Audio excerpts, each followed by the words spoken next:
Tahukah sampean, ternyata Yamaha Jepang diam-diam meluncurkan generasi terbaru R25. Ini adalah generasi fresh paling update dan kita pun penasaran, apakah generasi ini memiliki power yang lebih besar?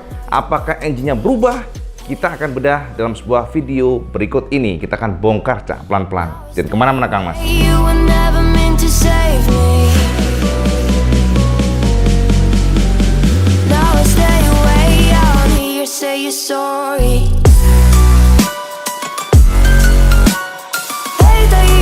Assalamualaikum warahmatullahi wabarakatuh. Ketemu mana dengan IWB Kang Mas. Pada malam ini IWB ingin membahas sebuah informasi yang paling update dari Jepang tentunya.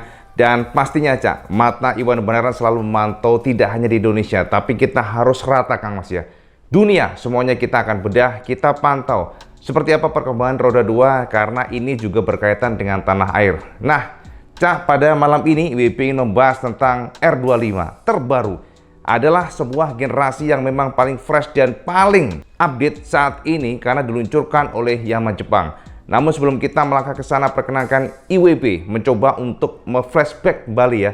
Jadi kita mencoba untuk menelisik kembali histori masa lalu bagaimana R25 ini dan bagaimana Yamaha sepertinya memang kita perhatikan tidak terlalu bergerak dengan agresif di segmen 250cc. Sampean pasti ingat ya, dulu IWB sendiri juga menjadi salah satu blogger yang terlibat untuk meluncurkan R25 pada generasi pertama, R25 2014 yang saat itu diluncurkan di Danau Toba Cak. Jadi IWB salah satu blogger yang pada saat itu juga sebenarnya di 2013 Iwan Benaran juga diajak oleh Yamaha Indonesia untuk melihat secara langsung di Tokyo Motor Show 2013 sebuah motor prototipe R25 yang looks-nya memang ganteng tenan Cak. Jadi kalau kita melihat Yamaha pada saat itu memang agresif. Yamaha saat itu melihat ada potensi. Kita tahu kan bahwa Ninja benar-benar laris manis ya.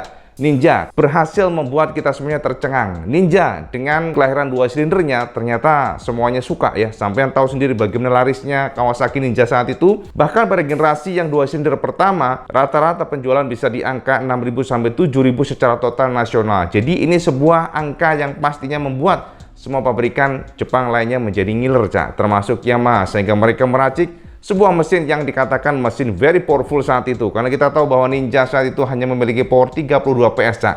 Jadi 32 PS ini ya pada saat itu sudah lumayan sangat kencang, karena kita tahu bahwa untuk 2 silinder engine tidak ada satu pun ya, tidak ada satupun pabrikan bermain di sana. Semuanya rata-rata menggunakan mesin 1 silinder dan dilalah Cak, dilalah. Pada saat Kawasaki meluncurkan itu, jadi semuanya, waduh ini moge banget nih suaranya. IWB sendiri aja pada saat itu naksir Cak, gila nih kalau melihat Ninja yang generasi pada saat ya impor Thailand ya, yang bentuknya yang ini seperti ini Cak, itu memang luar biasa itu, waduh itu IWB ngiler. Dan saat itu Ninja dijual oleh Kawasaki pertama kali itu di angka 43 juta. Itu pun sudah sangat mahal ya, pertanasan IWB ya, gaji mbiyen piro Kang Mas ya, gaji kita nggak istilahnya untuk membeli sebuah motor dan harga segitu, gaji kita karyawan ini ya berat banget pada saat itu. Jadi IWB hanya sebagai pemantau ya, sebagai penyuka fans yang ngiler tapi tanpa bisa berbuat apapun. Nah tapi seiring waktu berjalan Cak, ternyata kondisi Ninja yang semakin meroket, Ninja yang makin luar biasa. Jadi kalau kita perhatikan memang saat itu Kawasaki ini benar-benar panen Cak. Nah dilalah di sanalah akhirnya Yamaha melihat ada peluang. Yamaha diam-diam mengembangkan, mereka mendevelop sebuah engine yang lebih powerful, dan engine itu dikatakan sebuah engine yang lebih update, yang lebih ringan dan juga lebih powerful, sehingga kita pada saat itu ya, kita kan lagi touring tuh Cak dari Sabang. Jadi pada saat itu seremoni, bukan seremoni sih, semacam launchingnya itu dibuat sebuah bungkus yang memang luar biasa. Semua mata melihat kita semuanya karena kita touring dari Sabang sampai dengan Danau Toba. Pada saat itu dari titik nol ya, dari titik nol menggunakan R15, karena sebelum meluncur R25 sebelumnya sudah meluncur dulu R15 yang itu yang generasi yang versi 2 Cak. Dan IWB salah satu blogger ataupun ya belum ada vlogger saat itu ya, blogger yang ikut meramaikan atau melakukan touring akbar dari titik nol Sabang sampai ke Danau Toba dengan jarak 1.400 km menggunakan motor fairing. Waduh Cak, itu boyok Cak Kang Mas, bener boyok ijan. Waduh rasanya cekok-cekok juga, tapi karena seneng ya kita dengan senang hati dan akhirnya tiba di Danau Toba. Dan di sanalah tiba-tiba reveal R25 generasi terbaru saat itu. Memang pada saat itu Cak, kita sedikit kecewa sih sebenarnya, walaupun kita ngelihat bahwa penampakannya ganteng, namun tidak seganteng di prototipenya, karena yang versi mass production-nya ya sekilas lebih elegan dibandingkan dengan yang prototip yang sangat agresif, ya desainnya ala-ala M1 banget. Namun pada saat itu pula responnya ya lumayan di awalnya. Jadi lumayan di awal, namun ya sekali lagi memang kita harus akui nama Ninja itu luar biasa. Ninja tidak tergeser sehingga R25 pelan dan pasti penetrasinya kita katakan tidak terlalu mentereng. Tapi jangan salah, generasi itu lumayan mantap ya dibandingkan dengan generasi yang sekarang ini. Dan terbukti Cak, setelah Yamaha mereka meluncurkan yang generasi yang sekarang ini ya, yang generasi kedua, ternyata justru terpuruk dan sangat susah penjualannya. Kita tahu bahwa harapan kita ada gebrakan dari Yamaha. Harapan kita tentu saja ada sebuah realisasi yang benar-benar terjadi. Sebenarnya Cak, kelahiran ZX25R juga menjadi momentum penting karena kita juga mencium adanya sebuah gelagat pada saat itu bahwa Yamaha melakukan survei, bahkan diam-diam begitu ya. Jadi rumornya, terangannya begitu, dan mereka sangat ingin untuk meracik atau membuat tandingan yang pada saat itu soundingnya namanya adalah R25M dengan kode M di belakang. Akan tetapi sangat disayangkan kondisi yang semakin susah di kelas per 4 liter dan juga kondisi ekonomi yang sepertinya tidak mendukung bagi pabrikan untuk nge-push lagi proyeknya, sehingga mereka realistis dan konon informasinya mereka melakukan freezing atau dibekukan untuk yang generasi R25 facelift. Ternyata Cak, penantian kita dijawab juga akhirnya. Dan tahu nggak sampean, kemarin sekitar seminggu yang lalu ketika kita memantau di sini belum ada pergerakan, tiba-tiba informasi dari Jepang, informasi dari sana dikonfirmasi bahwa Yamaha telah meluncurkan generasi terbaru R25. Generasi yang secara looks memang ketika ibu lihat, duh, kok kayak Sami Mawon ya? Ternyata warnanya boleh juga sih Cak. Pertanyaannya, apakah generasi ini engine-nya lebih powerful? Apakah ada perombakan dari sisi dapur pacu? Kita akan bedah dalam sebuah video berikut ini Cak. Nah ini dia Kang Bro, ini adalah New R25 yang baru saja diluncurkan oleh Yamaha Jepang untuk pasar Jepang. Kita akan melihat bahwa dari looksnya pasti sampai penasaran, Cak IWP, kok kayaknya sama aja ya? Ya tenang Cak, kita akan mencoba membahas pelan-pelan, jangan nafsu-nafsu, yang penting kita bongkar seperti apa sosok R25 Jepang ini. Yang jelas Kang Mas, kalau kita perhatikan dari looksnya memang tidak ada perombakan apapun dari sektor desain. Dari sini kita perhatikan moncongnya sama saja, jadi dari shape-nya, kemudian juga dari lampu-lampunya, semuanya Sami Mawon Cak. Termasuk juga untuk versi Jepang ini, kita melihat suspensinya upside down sudah pasti sama dengan Indonesia. Dan kita melihat ternyata di sini bagian fendernya itu ada mata kucing. Namun satu hal yang cukup menarik adalah pada bagian lampu sennya Cak. Lampu sennya ini sampean akan melihat bahwa lampu sen sudah LED punya.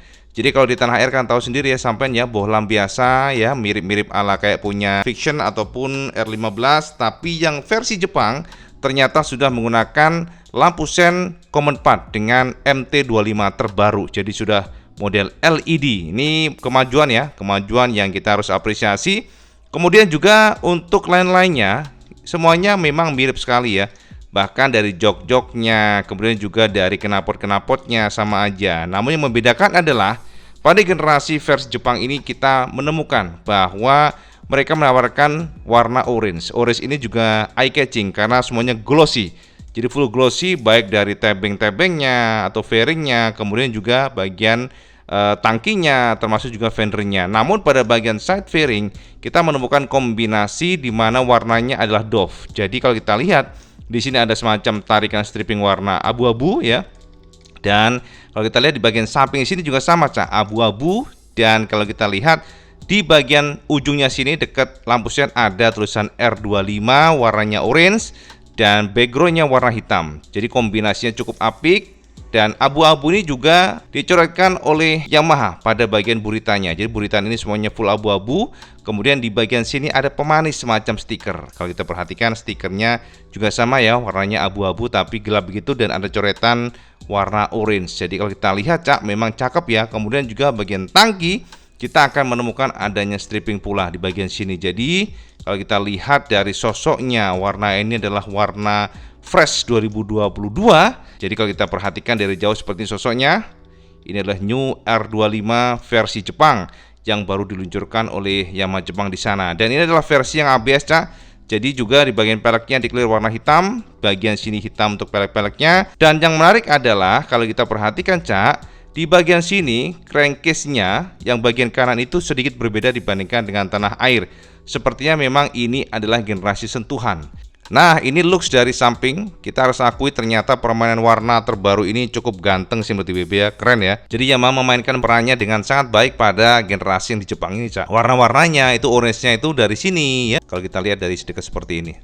Nah, dari ujung sini warnanya orange. Kemudian juga di bagian belakang untuk tangkinya warna orange. Kemudian bagian fendernya juga warna orange. Lalu kalipernya masih hitam. Termasuk juga floating ininya ya, bagian disc brake-nya sudah floating yang pasti sama dengan tanah air, termasuk senternya juga di warna hitam, baru abu-abu di sini ya. Dan di sini agak berbeda yang sebut tadi ya, agak berbeda crankcase-nya. Di bagian sini, bagian frame-nya. Oh ya, untuk crankcase ini monggo sampean komen apakah benar berbeda dengan tanah air yang terbaru, tapi kalau dari kacamata pribadi ini berbeda ya. Jadi monggo sampean komen supaya mengkonfirmasi statement IWB ini. Dan juga bagian swing arm-nya, Cak.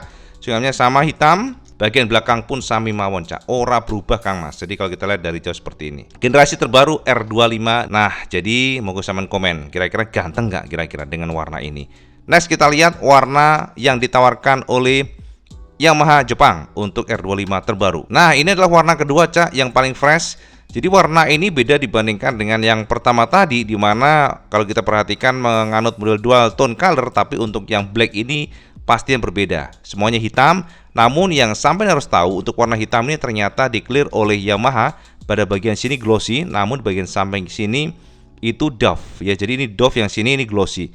Jadi pencampuran warnanya cukup apik menurut BB karena ada nuansa mewah dan juga ada nuansa ya sporty gitu, Cak ya. Karena kan kalau kita lihat dari glossy ini ada mewahnya, sportinya di bagian doff-doffnya sini, dan R25-nya juga ada gradasi. Jadi R25 tulisannya abu-abu, tapi di bagian bawah sini ada biru-biru. Nah, ini bagian fendernya juga black, semuanya black glossy. Sementara peleknya juga sama saja, peleknya warna hitam.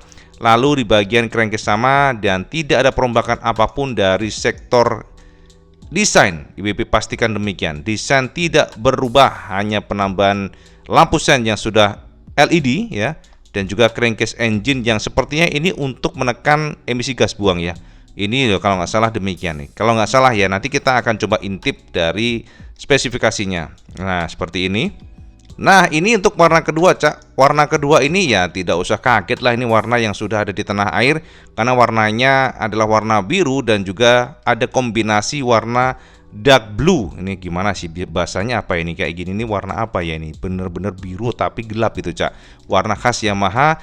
Dan sekali lagi kombinasinya apik. Karena untuk warna yang ketiga ini, kalau kita lihat warnanya glossy di bagian atas ini sampai dengan side fairingnya yang bagian dalam. Namun layer keduanya bagian luar itu di-clear oleh Yamaha dengan warna biru doff ya. Dan termasuk juga fendernya menyatu. Jadi memang ada dua tone color yang berbeda walaupun sama-sama biru. Sementara di sini ada emblem Yamaha, stikernya ya, maksudnya bukan emblem. R25 juga gradasi warna biru. Lalu di bagian buritan juga warna biru. Nah, berbeda dengan yang warna tadi, di mana untuk peleknya hitam-hitam, maka untuk warna biru ini pastinya ya racing blue ini menggunakan pelek dengan tone color warna biru pula. Jadi lebih clean, lebih cakep. Ini adalah warna atau generasi yang paling fresh dari Yamaha Jepang. Dan terakhir ya, ini sudahlah, ini udah nggak kaget karena di tanah air juga sudah ada. Jadi mereka Yamaha Jepang meluncurkan generasi R25 WGP. Jadi WGP lah kita bahasanya. Ini adalah 60th Anniversary Racing Yamaha. Dan ternyata mereka baru mendapatkan, Cak. Ini sebenarnya kalah ya dari dibandingkan dengan kita yang sudah lebih dahulu untuk WGP ini yang R25. Indonesia sudah punya beberapa bulan yang lalu, namun di Jepang baru seminggu yang lalu nih diluncurkan.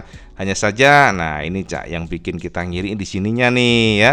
Jadi R25 yang Indonesia harus ganti nih seperti ini lampu sennya. Jadi biar lebih keren. Syukur-syukur nanti malah ada perombakan total sehingga lampu sennya menyatu. Mosok matic-nya aja kalau kita lihat kan Yamaha ini maxinya sudah menyatu di sini nih.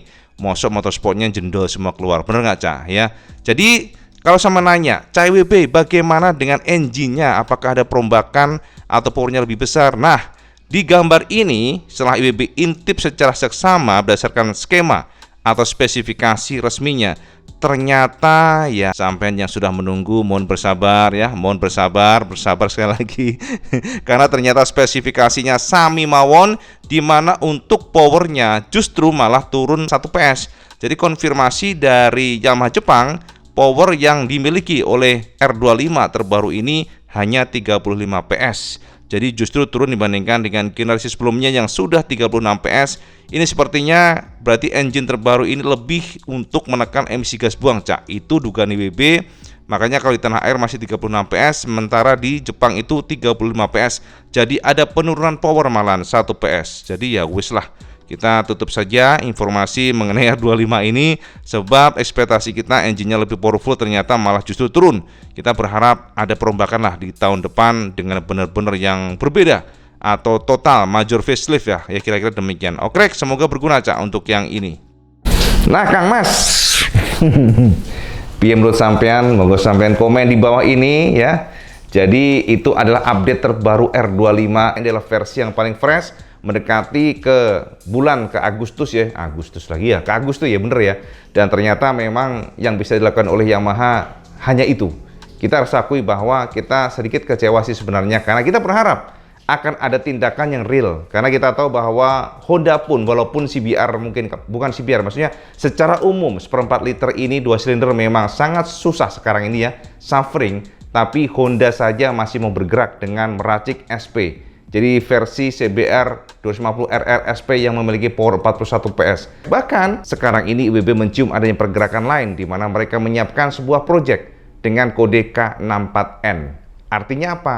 Mereka terus melakukan development, mereka terus bergerak, mereka tidak diam, Cak. Dan kita berharap semua produk itu di-maintain, ya kan, Cak? Bener nggak, Cak? Dijaga. Jadi loyalis semuanya ini, fans boy Yamaha yang mungkin menunggu spot, itu bisa tetap mendapatkan apa yang diinginkan. Jadi mendapatkan sesuatu yang berbeda, karena belum tentu semuanya ingin beli Matic. Bisa jadi kalau R25 ganteng ya, cocoknya kayak R7 mungkin, desainnya berubah total, belakangnya berubah total, engine-nya di tune up ulang menjadi mungkin powernya 41 PS sama dengan SP, kita nggak tahu. Ya, itu pasti IWB sangat percaya diri bahwa secara market pasti akan bergeser. Secara market pasti akan beda. Semoga saja memang ada pergerakan yang real dari Yamaha. Ya, jadi ini harapan kita semuanya supaya ada kompetisi yang seru. Karena kita melihat bahwa saat ini terlalu pincang ya. Kita lihat bahwa Honda terlalu dominan. Bahkan di Indonesia juga kita tahu bahwa market share-nya juga terlalu tinggi jauh ya.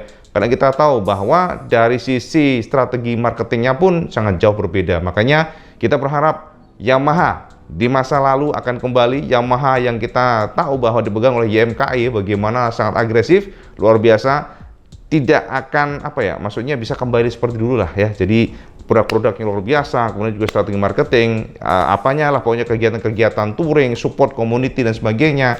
Kita jangan melebar kemana-mana, tapi ya memang ini faktanya, Cak. Kita berharap ada pergerakannya real dari Yamaha. Tidak hanya Jepang, tidak hanya internasional, global, tapi kita pengen dari Indonesia juga nge-push pabrikan Jepang yang di Hamamatsu lagi, Iwata ya, di Iwata, supaya ada diracik New R25 terbaru ya. Jadi itu aja update teman-teman bersama semuanya. New R25 versi 2023, monggo teman komen di bawah apakah itu sudah cukup, dan kalau memang ada R25 terbaru seperti apa keinginan sampean, monggo sampean curahkan di kolom komentar, semoga dibaca oleh pabrikan. Itu aja video yang benaran, dan seperti biasa kalau suka video ini like, share, dan subscribe. Sholat 5 waktu, karena itu paling penting. Assalamualaikum warahmatullahi wabarakatuh. Salam segandos.